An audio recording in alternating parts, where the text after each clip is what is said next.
Hi guys, we are here discussing maths for 12th standard science. Now maths सुनकर ना आदमी के दिमाग में फोबिया रहता है कि मैथ्स मतलब लौटा पैसा कुछ नहीं होता है। इनफैक्ट ना maths is the simplest subject. क्यों? मैथ्स में ना काफी जगह इफ यू नो एलिमेंट्री फॉर्मूले your things are done very easily.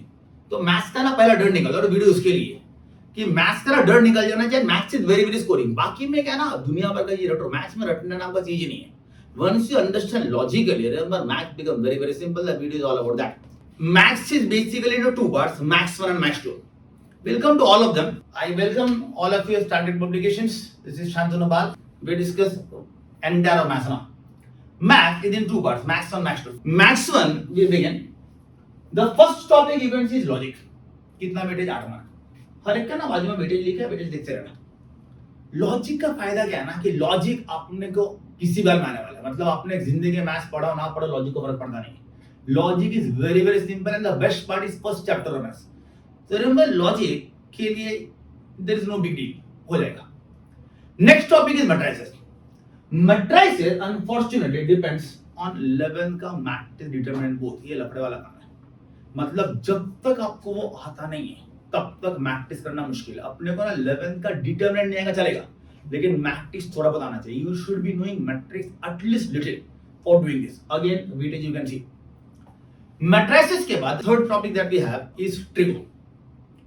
Trigo का वेटेज 10 मार्क्स। और आपको नाम सुनकर समझ गया रहेगा, ट्रिगो मतलब इट इज बेस्ड अपॉन 11 का ट्रिगो। 11 में ट्रिगो कितना था? 2 था। One was trigo 1, second was trigo 2।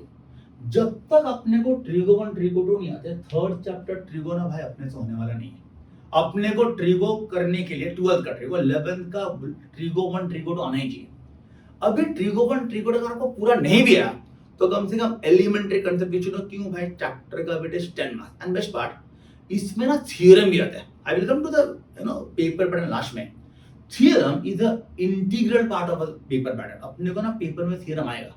Theorem का फायदा क्या है? अपने को चैप्टर का थोड़ा कम ज्यादा आएगा तो भी थ्योरम पढ़ के लिख के 4 मार्क मिल गया। Okay, from that point of view trigo we should do, and trigo will be requiring 11 का trigo also. trigo के बाद जो अगला चैप्टर है ना उसका नाम है पेयर ऑफ लाइन। लाइन देख के आपको समझ गया रहेगा this will be linked with 11 का चैप्टर। बोलो कौन सा? Straight lines. बिना स्ट्रेट लाइन आए पेयर ऑफ लाइन आना मुश्किल। अपने को पेयर ऑफ लाइन आना ही चाहिए। वेटेज 6 मार्क है। Okay, now before doing pair of line अपने को स्ट्रेट लाइन करना है। अगर आपने स्ट्रेट लाइन नहीं भी किया तो कम से कम elementary basics we should know. Without that pair of line is impossible. अपने को पेयर ऑफ लाइन करना चाहिए। ये हो गया मैथ्स का पहला 4 chapter. The second part of maths is 2 important chapter. कौन सा? Vectors, line plane. Best part vector ना अपन ने मैथ्स में आज तक किया ही नहीं। अगर किया तो किसमें किया? फिजिक्स। लेकिन फिजिक्स में जो किया ना वो अपने मैथ्स का ना 5% भी नहीं है। फिजिक्स में you have done nothing. Remember vectors का मेजर पार्ट इज इन 12 और वेटेज कितना है? 10 और 12 22 mark. 12 mark vector, 10 mark is line and plane. Remember दोनों मिलकर ना बेसिकली वेक्टर्स ही है। वेक्टर, लाइन प्लेन दोनों मिलकर इट इज बेसिकली 22 मार्क का चैप्टर। वेक्टर अपने को इन एंड आउट आना चाहिए। Best part is what? Vector को ना 11 का कुछ भी लगता नहीं है। अगर आपने 11 में मैथ्स नहीं भी किया ना तो भी vector, line plane you can do very very easily. Vector, line plane does not require 11। लेकिन अपने को वेक्टर लाइन पे 22 मार्क का मैथ्स का हाईएस्ट वेटेज। मैथ्स 1 मैथ्स 2 दोनों मिलकर वेक्टर जैसा वेटेज इसका भी नहीं है। Remember whenever I say vector I mean vector, line plane दोनों मिलकर 12 मार्क और 10 मार्क। कितना? 22 मार्क। 22 मार्क वेक्टर आएगा ही। ओके, वेक्टर के साथ मैथ्स 1 का ना इंपॉर्टेंट पार्ट खत्म हो जाता है। The last part is LPP. LPP practically we have never done such a chapter before. मतलब we have never done such a easy chapter before. LPP very easy, 4 mark का weightage और LPP करके जाने का ही। Okay, this finishes the maths 1। अभी total में कितना चैप्टर है? पहला लॉजिक, लॉजिक 8 मार्क। अगला चैप्टर मैट्रिसेस 6 मार्क। उसके बाद trigo 10 mark. Pair of line 6 mark. Remember ये सब चैप्टर में से लॉजिक 11 में लगता नहीं है। 11 का कुछ लगता नहीं है। Matrices, trigo, pair of line 11 लगेगा। Vector, line plane fully independent 12 और 10 22 मार्क का वेटेज अपने को 11 लगता नहीं है। लास्ट चैप्टर एलपीबी कितना मार्क का weightage? 4। Remember this is finishes of maths 1। Maths 1 के बाद अगर आपको याद होगा next part is maths 2। Maths 2 start with the first chapter called as derivatives. याद करो 11th स्टैंडर्ड 11th का मैथ्स 2 का लास्ट चैप्टर वाज डेरिवेटिव्स। उसका एग्जैक्ट कंटिन्यूएशन 12। आपको समझ जाना चाहिए कि बिना 11 का 12th का डेरिवेटिव आने वाला नहीं है। अपने को 12th का डेरिवेटिव के लिए 11th का ना बेसिक डेरिवेटिव मालूम होने चाहिए। रिपीट अगेन बेसिक, अगर पूरा नहीं भी आता रहेगा कम से कम 11th का बेसिक फॉर्मूला एलिमेंट्री कांसेप्ट उतना रहेगा तो अपना काम बन गया। And with this derivative we have a chapter free क्या एप्लीकेशन। अगर डेरिवेटिव आएगा ना तो एप्लीकेशन आना कोई बड़ा बात नहीं है। वेटेज कितना 9 9 18। याद रखो अभी तक का सबसे बड़ा वेटेज वेक्टर था कितना 12 mark vector, 10 mark line plane 22 mark. इसके बाद जो अगला बड़ा चैप्टर ना वो डेरिवेटिव है। डेरिवेटिव 9 एप्लीकेशन ऑफ डेरिवेटिव 9 दोनों मिलकर 18 मार्क। 18 मार्क का डेरिवेटिव एप्लीकेशन आएगा ही। और उस 18 मार्क में ना एक 4 मार्क का थ्योरम मिलेगा। थ्योरम का फायदा क्या है, अगर आपको चैप्टर न भी आए थ्योरम पढ़ के 5-6 थ्योरम एक पक्का आने वाले पेपर में। तो remember because of that you should do derivative perfect. Derivative के बाद जो अगला चैप्टर को दिखता रहेगा वो है इंटीग्रेशन। अभी इंटीग्रेशन में ना बेसिकली 3 पार्ट है, definite, indefinite and way of application. ये सब कुछ मिलकर आपको दिखा रहेगा 20 मार्क है। Remember integration is definite, indefinite, application, ये सब कुछ मिलकर 20 मार्क। लेकिन प्रॉब्लम क्या है ना, इंटीग्रेशन आने के लिए you have to know derivative first. बिना डेरिवेटिव आए इंटीग्रेशन आने वाला नहीं है। एंड विद इंटीग्रेशन एप्लीकेशन, बिना इंटीग्रेशन डेरिवेटिव आए एप्लीकेशन आने वाला नहीं है। तो basically if you know chapter 1 to know only then you can do the next chapter integration. तो for integration derivative will be requiring for sure, लेकिन weightage 20 mark. Remember पढ़ने से पढ़ने वाला बच्चा भी इस चैप्टर से लड़ता है। इंटीग्रेशन डिफिकल्ट है लेकिन it's a vast chapter, you have to devote time. बहुत सारे कैटेगरीज, बहुत ways of working. And remember ये सब कुछ का कीमत कितना 20 मार्क। मैथ्स 2 में इसके बाद का जो अगला टॉपिक है that is called as differential equation. Differential equation is a topic which is based upon derivative integration both. बिना ये दो चैप्टर का डिफरेंशियल इक्वेशन आने वाला नहीं। फायदा क्या है, अगर अपने के दो चैप्टर आ गया ना तो तीसरा फ्री है। Remember you know derivative differential equation पहला पार्ट हो गया, यूनो इंटीग्रेशन सेकंड पार्ट हो गया और चैप्टर खत्म भी हो गया। तो remember differential equation is based upon derivative integration. अगर वो दो आ गया तो डिफरेंशियल इक्वेशन ऑटोमेटिकली करने का ही नहीं। डिफरेंशियल इक्वेशन के बाद दिया one last topic जो basically 2 पार्ट है। One is called as probability distribution, the second one is called as binomial distribution. Remember दोनों based upon one chapter 11। आपको नाम सुन के समझ गया है। The chapter heading is probability distribution, मतलब this depend upon 11th का probability। अगर 11th का बेसिक आ गया, remember this chapter is done free, okay? Remember आपको दिखा रहेगा वेटेज 5 और 5 10 mark, 10 mark is done out of nothing। खाली 11 के elementary thing, this 10 marks are done free. This is your entire maths 2। कितना चैप्टर, पहला डेरिवेटिव एप्लीकेशन 9 9 18 मार्क। अगला integration which is depending upon derivatives 11th and 12th both, weightage 20 marks. ये होने का बाद differential equation based upon derivative integration both. And last में भी अब 2 chapters called as binomial distribution and probability distribution, दोनों का weightage 5 5 10 marks. This becomes your entire of the maths 2 का syllabus. We have done M1, we have done M2, ये तो syllabus होता है। अब ये पेपर में कैसा आता है, पेपर में ना क्वेश्चन 2-3 कैटेगरी का आता है। उसमें इवला 2 मार्क का एमसीक्यूज एंड 1 मार्क का क्वेश्चन। 2 मार्क का एमसीक्यू ना 8 क्वेश्चन रहेगा, ओके, और 1 क्वेश्चन मार्क का ना 4 क्वेश्चन रहेगा। ये हो गया पहला question, that is called section A. कितना आ गया 16 और 4 20 मार्क, ओके। सेक्शन ए के बाद भी section B and C. Section B और सी में अपने पास ना शॉर्ट आंसर है ना, शॉर्ट आंसर ही 3 मार्क या 2 मार्क, ओके। इसमें से ना ऑप्शन चालू होते हैं। 3 मार्क वाले क्वेश्चन में ऑप्शन दिया रहेगा, you don't have to solve all.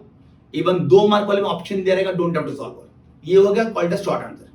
Last one is long answer. Long answer is 4 mark का क्वेश्चन। मतलब पेपर में कितना क्वेश्चन आएगा, 2 मार्क का ऑब्जेक्टिव, 1 मार्क का सिंपल क्वेश्चन, दोनों वेरी शॉर्ट आंसर।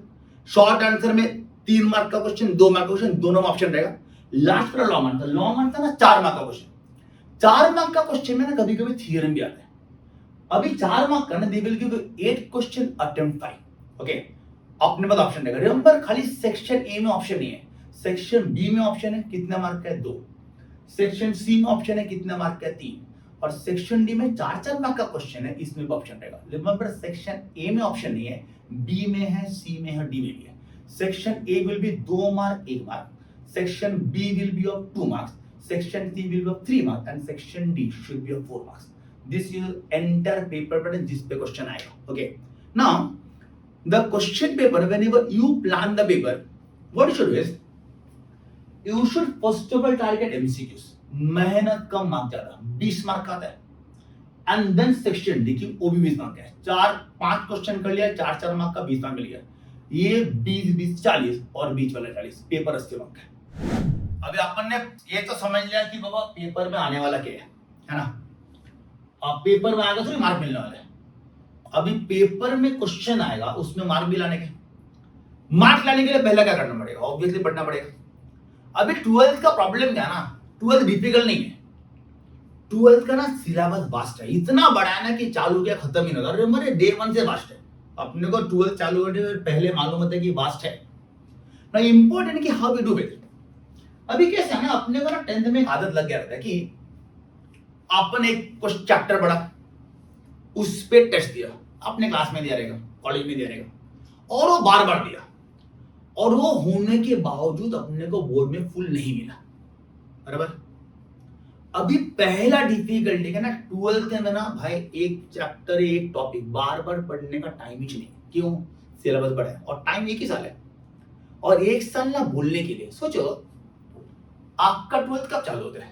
अप्रैल, और आपका प्रीलिम कब होगा? दिसंबर, है ना।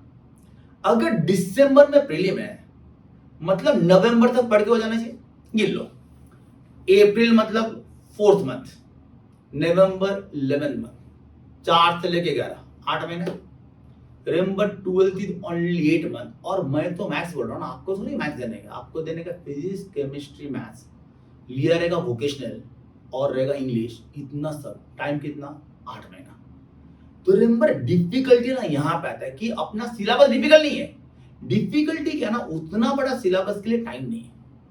तो पहला चीज है कि we should be studying in a way कि अपने को ना ज्यादा पढ़ने का टाइम ना लगे, you should be able to finish off thing easily. पहला चीज क्या, अभी एक चीज बार बार पढ़ना क्यों पड़ता है? क्योंकि जब पढ़ते हो ना ध्यान से नहीं पढ़ते हो, एक चीज पढ़ा, एक लाइन छोड़ दिया। रिमेंबर बोर्ड में ना क्या है, मीनिंग का मार्क नहीं मिलता है, बोर्ड में डेफिनेशन जैसा वैसा लिखने का मार्क मिलता है। तो when ever you study you should make it a point कि बोर्ड जैसा मांगता है ना वैसा लिख के आने का। अगर डेफिनेशन, मैथ्स में क्या अच्छा है कि डेफिनेशन वगैरह आता नहीं है, अगर थियरम है तो the way board will want theorem, you should at that way only. और वो पहले दिन थे, अपने को बाद में कर लेंगे अपन, स्टेप बाद में, ऐसा होता नहीं है। You should be knowing everything properly in day 1। तो अपने को 3 चीज लगता है, डिसिप्लिन, डेडिकेशन, डिटर्मिनेशन। डिसिप्लिन मतलब क्या, अपन ने सोचा ना आज रोज सुबह 7 बजे पढ़ेंगे तो 7 बजे पढ़ने का, 7 का 7:30 8 करने का नहीं। डेडिकेशन मतलब जब पढ़ोगे ना बीच में व्हाट्सएप, इंस्टा वगैरह नहीं, पढ़ने का मतलब पढ़ने का। और अगर आपने एम फिक्स किया कि मुझे ना 80 में से 80 चाहिए, तो 80 का 79 नहीं होना चाहिए।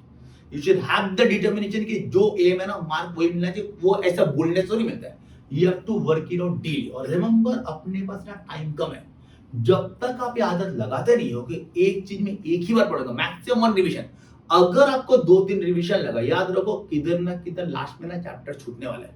And I tell you, remember I am telling you maths, आपके लिए खाली मैथ्स थोड़ी, आपके लिए मैथ भी है, केमिस्ट्री भी है, फिजिक्स भी है। ये तीनों इस टाइम में करना डिफिकल्ट है। तो remember right from day one your planning is strong. देखो 12 वापस बोलो, डिफिकल्ट नहीं है। 12 only thing is what, that big syllabus you should be able to fit in that time. For that time you should make a schedule and that schedule you should follow. अगर किधर भी schedule टूटता है, remember आगे जाके difficult आने वाला है। तो self study plan is important. अभी क्या है ना, आपने स्टडी प्लान तो कर लिया, अभी स्टडी प्लान के बाद समझो तुमने एक चैप्टर पढ़ा, अपने को ना एग्जाम देने के अगले साल का फेब में, तब तक भूल भी जाओगे। तो अपने को ना रेगुलरली चेक करना चाहिए आपने जो किया है वो अपने को याद है क्या। तो you should keep on revising everything ना रेगुलरली। मतलब अगर आपने समझिए अप्रैल में किया तो रिवाइज अगेन इन जून, याद है कि नहीं, जून में किया रिवाइज अगेन इन जुलाई से अगस्त। तो this revision you should do regularly. अगर रिवीजन नहीं किया, क्या है ना, किसी जमाने में आता, समझो पेपर में क्वेश्चन है, आपको देखो हाँ यार क्वेश्चन आपने देखा पहले, लेकिन एग्जाम में देखे बोल कितने मार्क मिलने वाला है। अपने को एग्जाम में देखा हुआ क्वेश्चन एग्जाम में याद भी आना चाहिए। आपने खाली देखा आपको, हाँ यार सर क्लास में बोल रहा था लेकिन अभी याद नहीं, फायदा तो सर नहीं बोला होता ना। तो रिमेंबर अपने को सब्जेक्ट आता है तो अपने को एग्जाम के दिन तक आना चाहिए। इसके लिए क्या करना चाहिए, यू शुड ऑलवेज रिवाइज। अगर रिवीजन टाइम पे नहीं हो तो डिफिकल्ट है।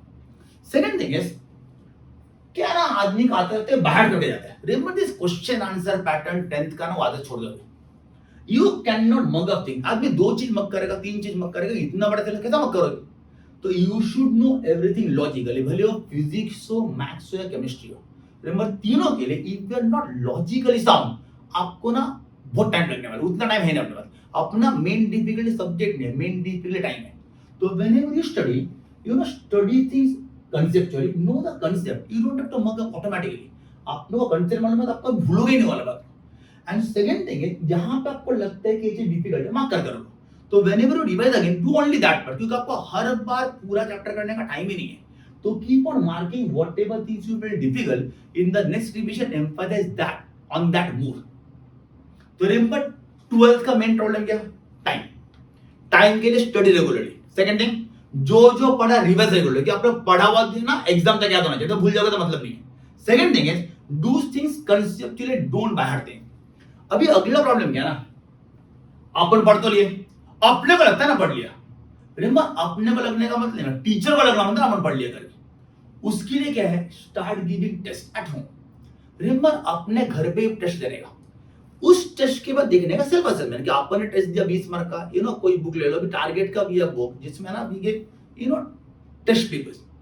हर एक चैप्टर का ना अलग अलग टेस्ट पेपर है. टेक दैट बुक, समझो तुमने चैप्टर किया, मान लो मैट्रिसेस, मैट्रिसेस का ना 20 मार्क का पेपर रहेगा, सॉल्व दैट, पीछे आंसर दिया है, चेक करो कितना किया है. तो आपको समझेगा कि इतना अपने क्वेश्चन किया, अपने को इतना मार्क मिला, मतलब अपना पढ़ाई कितना है. Whatever question you did wrong, you know go back again, आपको समझेगा, कंसेप्ट क्लियर हो गया. एंड दिस विल अंडरस्टैंड कि अपने को चैप्टर पढ़ के और एक्चुअली में मार्क कितना आ रहा है. क्या ना बॉटम लाइन है ना, पढ़ के वो तो कोई नहीं देता. Admission will be there on marks. तो अपने को पढ़ने का मार्क मिलना चाहिए, उसका best thing is for test. आपका कॉलेज में टेस्ट होगा, क्लास में होगा, लेकिन रिमेंबर वो टेस्ट के पहले अपने को घर पे टेस्ट लेना चाहिए कि अपना वो टेस्ट में परफॉर्मेंस बराबर है. तो remember apart from study you should always test yourself regularly.